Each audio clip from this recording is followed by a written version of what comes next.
Yung nag-iipon ng pakinabang sa daya. Iniipon niya yung kanyang kayamanan na yan para sa lupa, mapupunta yan sa mga mahihirap pagdating ng oras.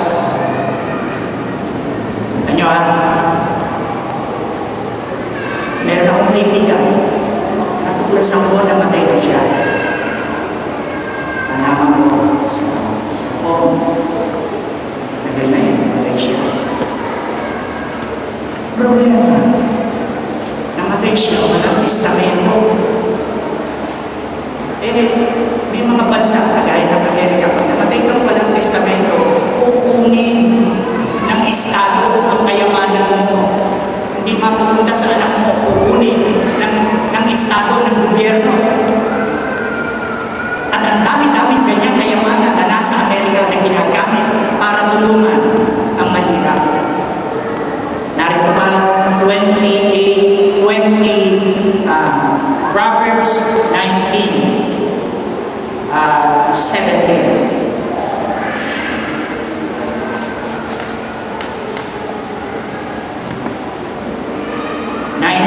17. Ang nakaawa sa lupa ay nagpapautang sa Panginoon at ang kanyang mabuting gawa ay babayaran sa kanyang ng Diyos. Ibig sabihin, pawis ko na ako sa panahon na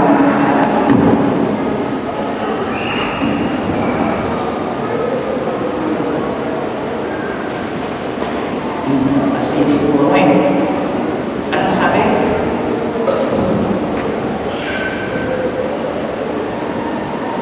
Ang naaawa sa lupa ay nagpapakutang sa Diyos. He that hath pity upon the poor lendeth unto the Lord, and that which he hath given, he will pay. Pag naawa ka sa lupa, tinulungan mo at binigyan mo, ang may utang sa iyo ay ang Diyos. At sabi, babayaran ka niya. Babayaran ka niya. Nakikinig ko pa kayo? Yan lang sapat na yan para makaingkatay sa atin.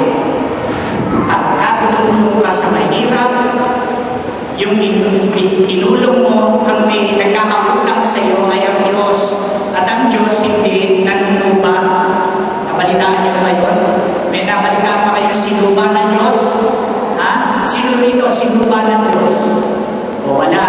Kaya ang Diyos nagbabayad ng utang.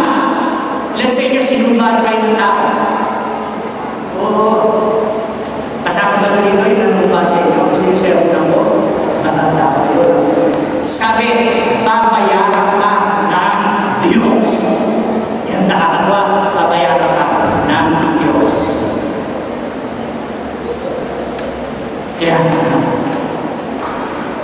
pagkamisa, napakatawa. Ngayon, isa na lang verse, James. Yung last chapter, James. Short lang.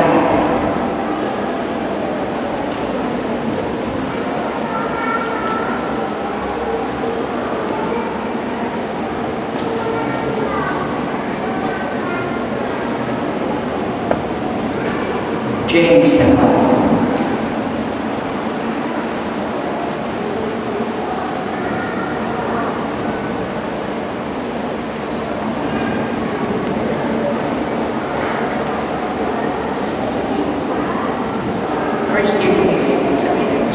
First Timothy, last chapter. Ganito sabi ni Pablo kay Timoteo, ang mayayaman sa sanglibutan dito ay pagbilinan mo.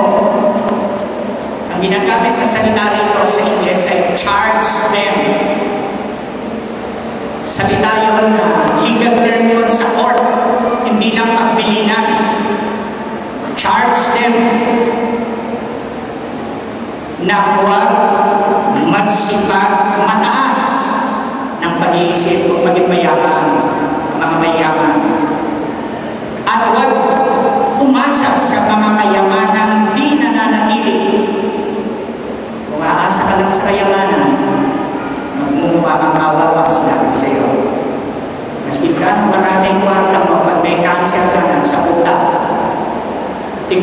sino ang magiging magtulala. Tingnan mo.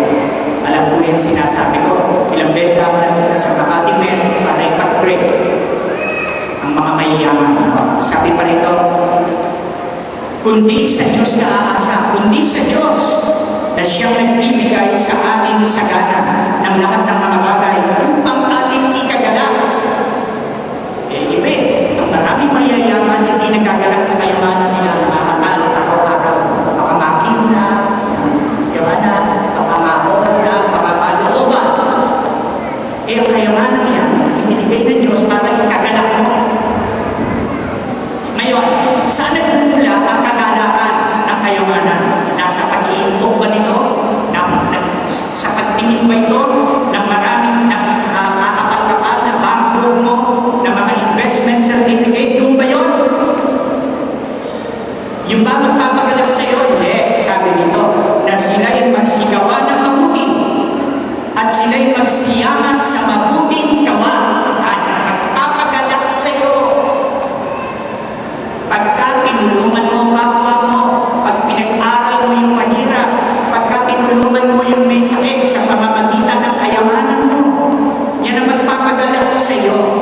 At sila'y maging handa sa pamimigay, maibigin sa mamamahagi.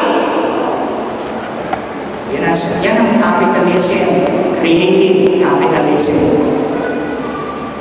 Maraming mga pastor,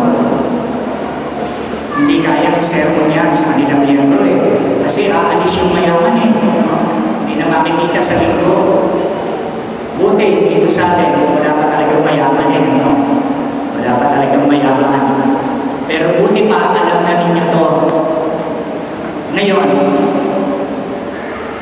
tingnan na natin ano ginawa ni Bill Gates. Iniwanan na niya yung kumpanya niya. Kinuha niya yung $50 billion. Yan. Ang itinira lang niya, 1% ng 50 billion. Sabi ni Ella, marami pa rin yun. Oo, pero imagine, lugar na 10% ang ibigay niya, ang iniwan lang niya, 1% para sa asawa niya at anak.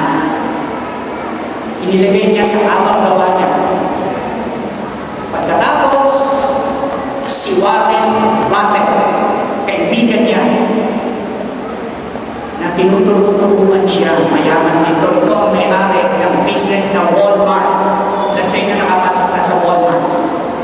Sa Imos meron si Warren Buffett, $45 billion ibinigay niya kay Bill Gates.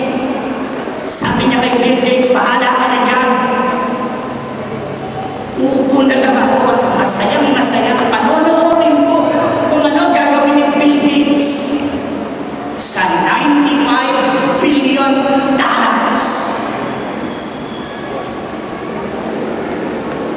Kita niyo?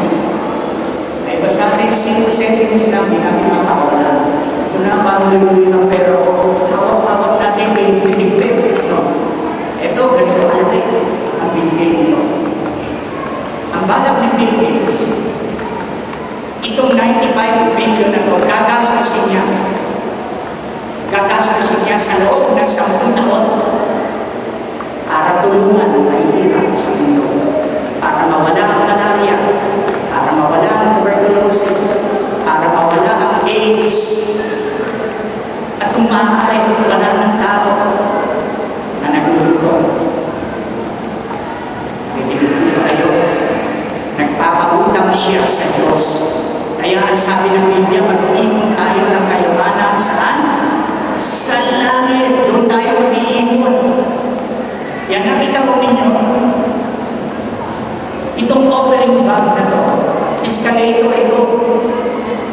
Pag nilagay mo dyan ang pera mo, lililis na yan sa langit. Amen?